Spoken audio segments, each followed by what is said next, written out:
Mpho and Andre, welcome. We are very excited to have you guys here. And the backstory is Kroonstad. And I think some of you guys might have encountered Kroonstad a little bit through the exposure they got in the media for how they turned Kroonstad around. And at least in Afrikaner circles, it might not mean something in Sotho circles, but in Afrikaner circles, if you are dorp van die jaar, town of the year, Kwela town of the year, people get very excited about that. So they won it 2022, yeah. And actually became a model for loads of towns across the country as to how to revive the town, how to get service delivery up and running, how to clean it up, etc. So Mpho is the former mayor of Kroonstad, and he formed this very unlikely partnership with Andre. And why it is so unlikely is because Andre, you're white, and Mpho, you're black, and you're Afrikaner, and you are Sotho. Am I right, Mpho? Sotho. Can I make a politically incorrect joke? So, okay, you guys all froze, so I'm going to do it in any case. So the Afrikaners are known for their incredibly bad fashion sense, and then the Basutus are, you know what? You know the Basutus wear the blankets, but do you know what rich Basutus wear? The electric blanket. So we've got a white and a black. We've got an Afrikaner and a Sotho, and then you support Liverpool, and he supports Man United. You're a pirate, and you're a Kaizer Chiefs. Okay, condolences to both of you. And you are ANC. You are not ANC. So the difference just pile up all the time. But somehow you guys manage to work together. So before that, maybe just give me, Andre, I'm going to start with you. Maybe just tell me what led to you guys talking to each other, because obviously there was something wrong in Kroonstad. Just give me a brief synopsis about what was going on in Kroonstad that led up to you guys connecting. Johan, in Kroonstad, we were different small groups doing different cleanups in town, and we had a big community cleanup on a Saturday morning, and a gentleman with a Ferrari shirt pitched up, and with a lot of ANC members, and this man was like a lunatic, and he started cutting trees and carrying branches and working harder than anybody there. And somebody came to me and they said to me, "Did you meet the mayor?" And I said, "Who's the mayor?" He said, "No, he's got a red Ferrari shirt on." I said, "Okay, that's the mayor." And that was the first time we met, and we shared our plan with Mpho. He immediately bought into the plan, because we believe in a town, if you start anything, you've got to have a plan, because if you fail to plan, you plan to fail. Our plan is called Why, How, and What, of Simon Sinek's Golden Circle model. Mpho immediately bought into the plan, understood the plan. We took hands from there, and his name changed from Mpho Tsakane to Mpho Energy Tsakane. Okay. Just quickly, why were you guys engaged in cleanup? So what were some of the issues that you guys were facing in Kroonstad in terms of service delivery? Okay, our plan was, we came to a point, and every South African should come to that point where you draw a line and you say enough is enough. And you've got to come to the point where you say, this is my home, this is my town, this is my district, this is my province, this is my free state, and this is my country, and this is my pride. And if you come to that point and you take up ownership of your town, you get back your civic pride, you roll up your sleeves, and you decide you are going to be the change you want to see, then you come together and you start with your plan. And in our plan, the why, how, and what, it is that we would like to clean all the entrances leading into town. So we would like everybody, when you drive into Kroonstad, you must see a difference immediately, a visible difference. Part of our plan is quick, easy victories that make an impact, that give people hope, and that really encourage everybody to get involved. And that is where we united. Mpho, I think, must share what he approved and what he got right. I think it's the only municipality in the country that has a council resolution which he pushed through and approved, which followed after the general cleanups, because one of our key words as Ignite and Revive Kroonstad is feet. We've got 5 key words, and the one key word is feet. You've got to stop the outflow of feet out of your town. You've got to bring back the old inflow of feet, and then you've got to create a new inflow of feet.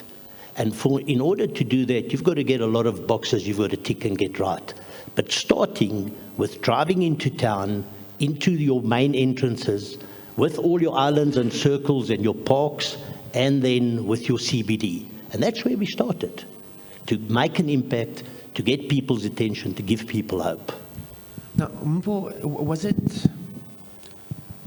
there's so much distrust in South Africa, like for Andre to work with the ANC mayor. I'm sure, Andre, there were people who said, you know, you're a collaborator, or what, you're wasting your time there. And likewise, the distrust towards working with racist Afrikaners, they're just trying to use you, whatever. Did you experience any of that type of rhetoric within your own circles when you and Andre started to do this thing together? Thank you very much. I think the name Ignite and Revive speaks for itself. And from the organization that I'm from, I love the character of it, because it's non-racial, non-sexist, democratic South Africa. So for a leader who does not understand what he stands for, he'll react that way or have that negative tendency because he does not understand what the organization stands for. Because unfortunately, the ANC is non-racial, non-sexist, democratic South Africa. So we had challenges of some, but it's easy for us to respond because it tells you a person does not understand even the constitution on its own. It does not understand the constitution and also the constitution of the political party of the come from. But maybe others, these ones that they want to reflect themselves as a one-race political party like the red ones. So I did not want to partake in that space. So I'm from this one that has non-racial democratic South Africa. I mean, even if that is part of the backstory and part of the ideology, when it comes to people and their emotions, it's very easy. You know, Andre is a kort mannetjie syndrome, which means he's this short guy, and it's very easy if you are not okay and you are insecure. I think it's very easy to think, he's just being a boss. He's just coming here to play the boss, and that must be like that. That's something to negotiate, right? I think there are suspicions like that among many people. So I'm curious about how you navigated that space. Okay, for the record, I was not invited. I was an intruder. I took it to myself that I'm going to knock each and every door of a business people in the municipality. And I was driving myself. I did not have a bodyguard or a driver. I even surprised him. I've knocked his door and I introduced myself. My name is Mpho. I'm not the mayor. The mayor is just a title, it's a responsibility. I'll still remain Mpho. So I've presented my vision and mission to them. And most of them, they did loved my mission and what I want to achieve, because experience has taught us the hard way. In Kroonstad, we used to have big companies like Jeff and Company, Eureka, which is dairy company, also the Sasco, it was a big company. So we've lost all those companies. So on my idea, I said, no, for us to save these ones that are existing, the likes of CC Chicken, Premier Mill in the interior shops, all these ones that are big, that are left in Kroonstad, the only thing that is going to save them is to have this thing of, because we don't have anything. But for us to attract investors again, we must keep our town clean, irrespective of what, because despite that we have little resources, but together with business, community and government, we can make difference and save what we have for now, so that we cannot lose any company living to our town, because people are going to lose their jobs. That was the idea. So Andre, just help me out. You guys are cleaning a town. Just run me through some of the mechanisms that is Ignite and Revive, sort of the very on the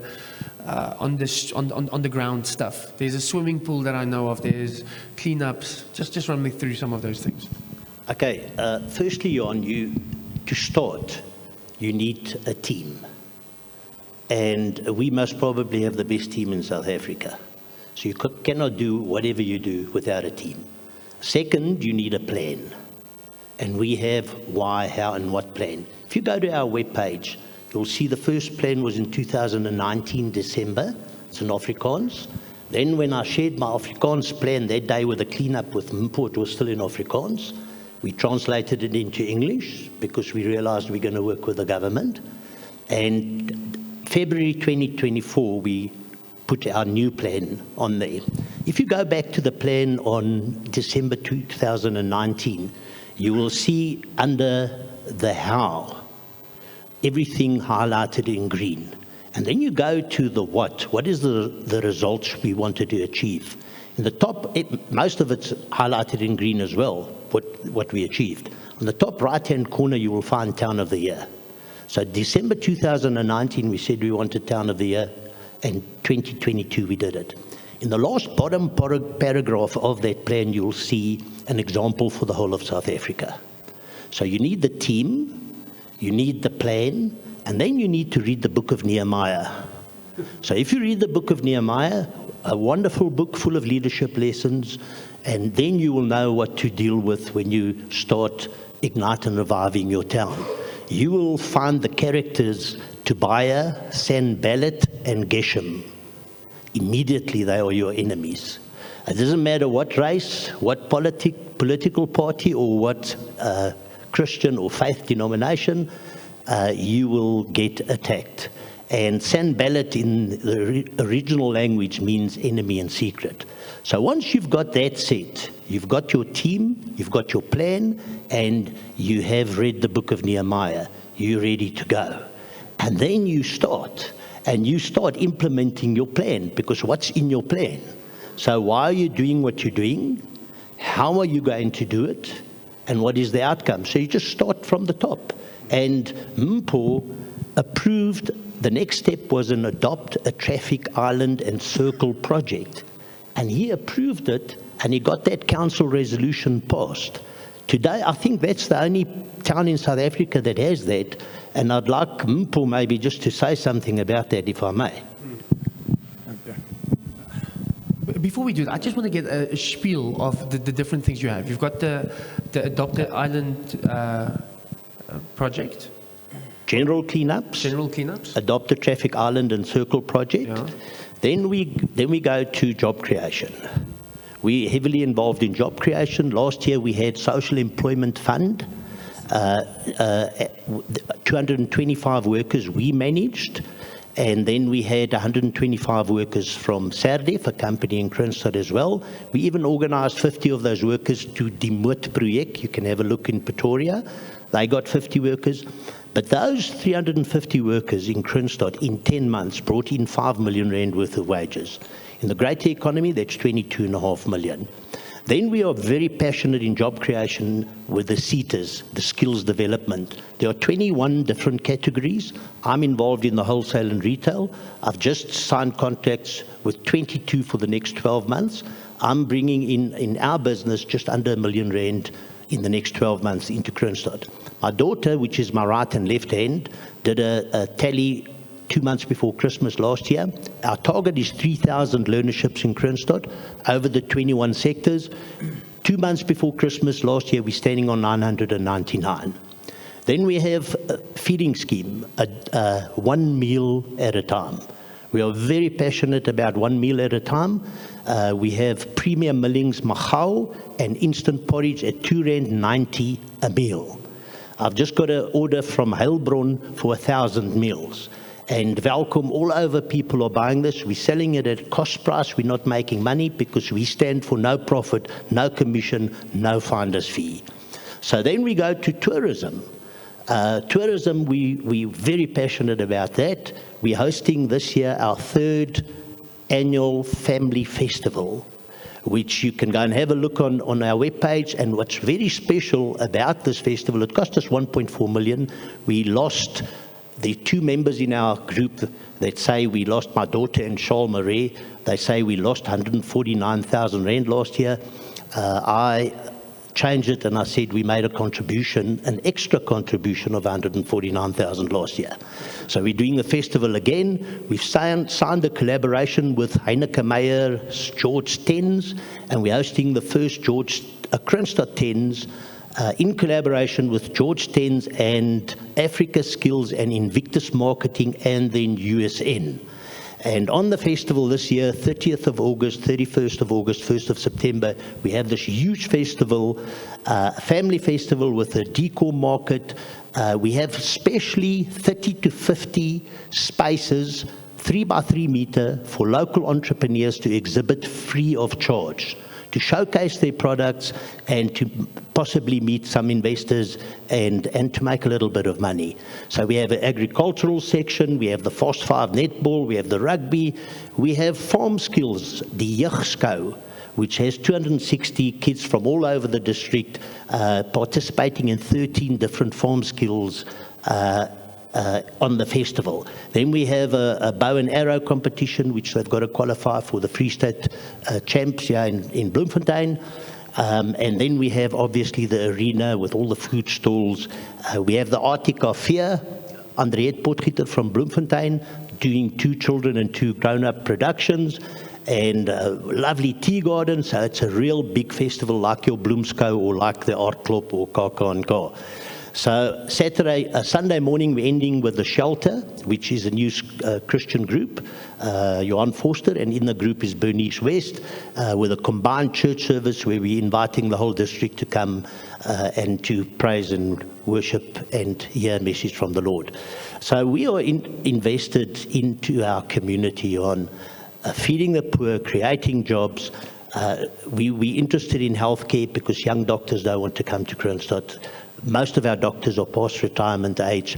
So we're looking at everything. If you take an organogram of any business chamber or a Solidariteit or something, ours looks basically the same. You just draw it differently. So you've got to look at everything in your town to save a town. And that's why we're very passionate about save a town, save a country. And if we don't succeed as a regional town, your small towns around the regional town dies as well. So we've got to succeed. Bethlehem's got to succeed. Senegal's got to succeed. Welkom's got to succeed. And then the whole district will support each other and we can grow together. And that's why I'm passionate about how to stay in the Free State. I'm staying in the Free State. And I'm busy saving town by town, not only the Free State, but also our country. Mpho, tell us a bit more about the beautifying projects, the Adopted Island, Traffic Island and Circle Project. Adopted Traffic Island and Circle Project. Yeah, thank you. The idea there was to make a relationship between the business and government and to make a conducive environment for the business. Hence, I decided to implement that resolution because I've noticed most of the leaders, our witness is to implement resolutions. So I think this thing is a legacy. So even if I'm not there, this thing is still going to continue. Like now, I'm no longer the mayor, but because that thing I did it and I implemented in a council resolution, it stays there for a lifetime because I've given them the business a conducive environment. So this Adopt Island and Cycles, I'm giving them, if I give to Andres an interior shop or Premier Millie, you are responsible for that cycle, you beautify it, you do everything that you want, but you must 24 hours maintain that cycle, it should be beautiful. I'm giving you a free marketing for that. So it saves, it's on its own. every business will want to come to that municipality because they get free advertisement for their business. So that was the idea behind that. I actually heard of people running a similar project, but without the resolution. And then the next mayor came in and said, you must pay for your advertising space. And they said, well, no, we are beautifying the area. We're not going to pay for our advertising space. And that's why it just shows that you need the resolution. You need the sort of the bureaucratic structures in place.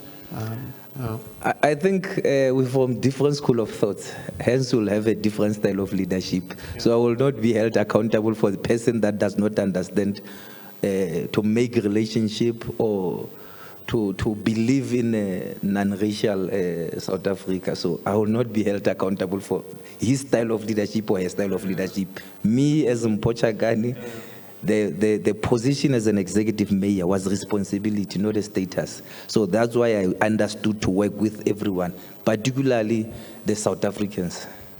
Yeah. So Mpho, we are just post elections, and there's a lot of anxiety, and people are concerned about alliances and what that may mean going forward.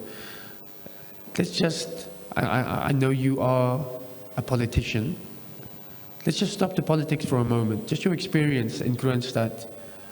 What advice would you give to normal people outside of politics, in towns in the Free State, normal Bloemfonteiners here this morning? What advice would you give us in terms of how to stay? I think my advice, I'll share a story at some point on our closing remarks. We wasting time of fighting one another because of color. Because Andre is white and black. That thing on its own. Opportunists take advantage because the real owners of this country fighting one another, they don't want to take center stage of their country. Hence, these illegal immigrants or illegal foreigners take advantage because the real owners of this country don't love each other. So my advice is for South Africans to be united and claim what is ours, because it's ours, it's our country. So it's for us to be united, irrespective of our color, because all of us are South Africans. So we must take care of our country and our towns and our province. That on its own, I can tell you, it's going to save South Africa, and not only for us and the generation coming.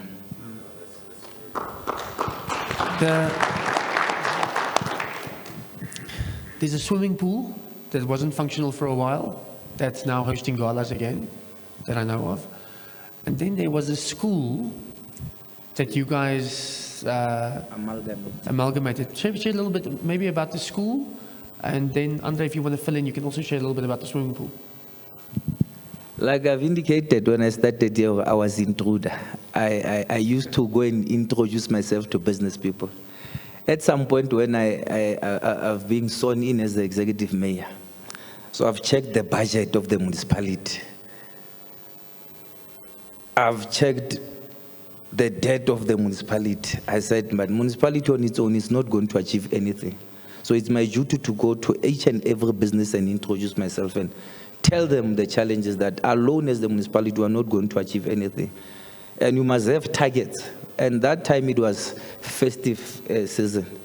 At some point, the municipality did not even have a fleet. I knocked to each and every car dealership, and I've explained what I want to achieve and why I want this relationship of business, community, and the municipality.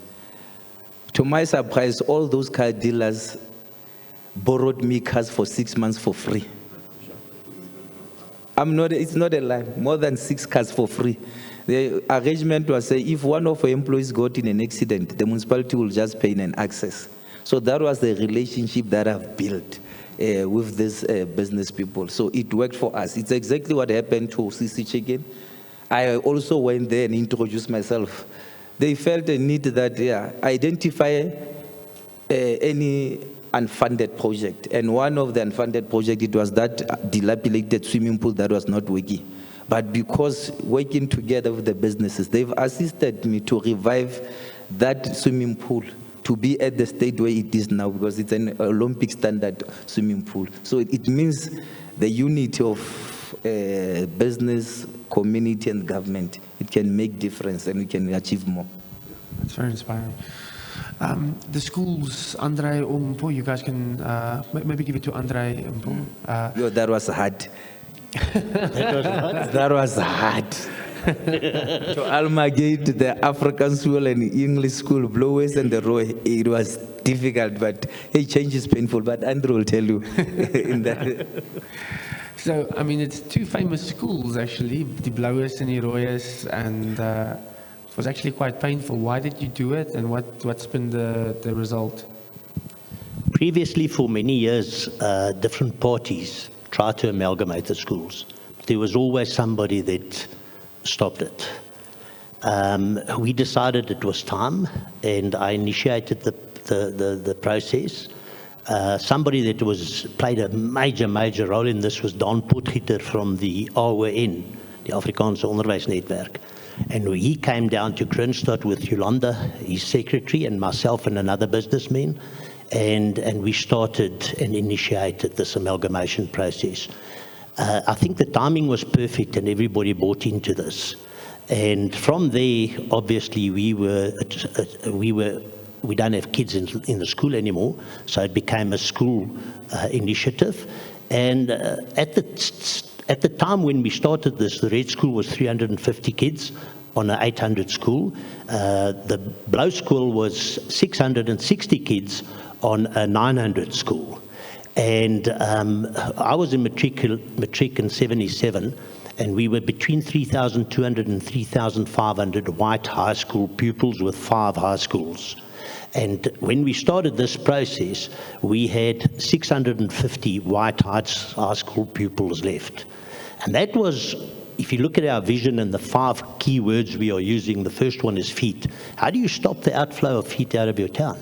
You've got to have the best Afrikaans school and the best English school in the district, which I believe we do have now. And that's how you keep your feet in town, and that's how you bring back the old inflow of feet, and that's how you create a new inflow of feet. So that was very important to us, to get the schools to amalgamate, because it actually supported our vision in such a big way. Because if the schools die, your town's going to suffer.